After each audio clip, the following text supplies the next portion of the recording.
এখন জনগণ যে রায় দিবে সেটাই হবে, মৃত মানুষ আর ভোট দিবে না। আমরা যেহেতু একটা জেনারেশন জেনজি যাকে বলা হয়, তো সেই জেনারেশনে আমরা কখনোই ভোটে পার্টিসিপেট করতে পারি না বা নির্বাচনগুলোতে পার্টিসিপেট করতে পারি নাই, বা ভোট দিলেও সেটা আমাদের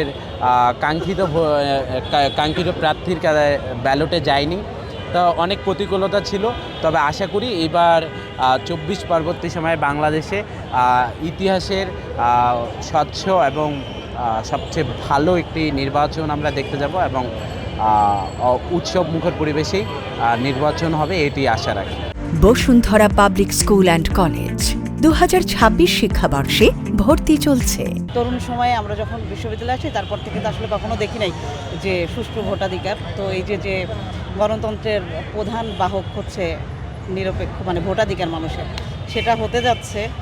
এই জন্য মানুষজন আমার মনে হচ্ছে খুবই উৎসব মুখর প্রফুল্ল যে এতদিন পরে তারা তাদের ভোট দিতে পারে। আমরা আওয়ামী আমলে দেখেছি যে মৃত মানুষ এসেও ভোট দিছে, তার হাজব্যান্ড হয়তো পরবর্তীতে বলছে আচ্ছা তুমি আসছো ভোট দিতে কিন্তু আমার বাড়িতে আসো না, মানে এরকমও ঘটনা ঘটছে।